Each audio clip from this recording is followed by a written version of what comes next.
আসসালামু আলাইকুম। এই মুহূর্তে আমরা আলোচনা করব বাংলাদেশ সরকারের ব্যয়ের খাতসমূহ নিয়ে। তো এখানে হচ্ছে টাইপ ডি এর বেশ কিছু গুরুত্বপূর্ণ এমসিকিউ দেওয়া আছে, যার মধ্যে প্রথমটি হচ্ছে নিচের কোনটি বৃহৎ শিল্প? প্লাস্টিক, রেশম, সাবান, বস্ত্র। আমরা জানি বস্ত্র বা পোশাক এটা হচ্ছে কি বৃহত্তম শিল্প বাংলাদেশের। পরবর্তী এমসিকিউটি হচ্ছে প্রতিরক্ষা খাতের অনেক ব্যয় অপ্রকাশিত থাকে কারণ ব্যয় তুলনামূলকভাবে বেশি, সংবিধানের সাথে সাংঘর্ষিক, রাষ্ট্রের নিরাপত্তা জড়িত, প্রতিরক্ষা বিভাগের মর্যাদা। তো এটা হচ্ছে মূলত নিরাপত্তা জড়িত থাকার জন্য কি হয়, এটা অপ্রকাশিত থাকে, যেটা প্রকাশ করা দরকার তা ঠিকভাবে প্রকাশ করে না। তারপর হচ্ছে নিচের কোনটি দারিদ্র বিমোচন কর্মসূচি? আমরা জানি এখানে সবগুলো হচ্ছে কি দারিদ্র বিমোচন কর্মসূচির অন্তর্গত, টিআর, বিজিডি, জিআর।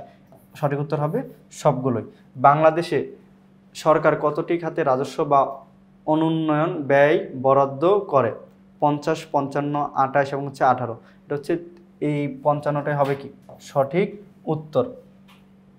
তারপর হচ্ছে বাংলাদেশ সরকার বার্ষিক উন্নয়ন কর্মসূচির আওতায় প্রতিষ্ঠার কয়টি খাতে ব্যয় করে থাকে? এটা হচ্ছে টোটাল হচ্ছে 18টি খাতে ব্যয় করে থাকে।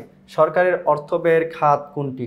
প্রশাসন পরিচালনা, দেশ রক্ষা, জনকল্যাণ সাধন, তারপর হচ্ছে কি সবগুলো। এখানে দেখেন প্রশাসন পরিচালনার জন্য ব্যয় করে, জনকল্যাণের জন্য কি করে উন্নয়নমূলক কাজ করে, বা দেশ রক্ষা অর্থাৎ প্রতিরক্ষার জন্য ব্যয় করে। অর্থাৎ সঠিক উত্তর কি হবে?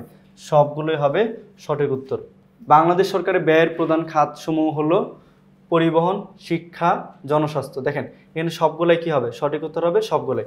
পরিবহনও হবে, শিক্ষা হবে, জনস্বাস্থ্য হবে। তার মানে কি হবে? সঠিক উত্তর হবে সবগুলোই। তো এই ছিল আমাদের টাইপ 2 বাংলাদেশ ব্যয়ের খাতসমূহ থেকে গুরুত্বপূর্ণ এমসিকিউ সমূহ। দেখা হচ্ছে পরবর্তীতে আরও নতুন কোনো এমসিকিউ নিয়ে। আল্লাহ হাফেজ, আসসালামু আলাইকুম।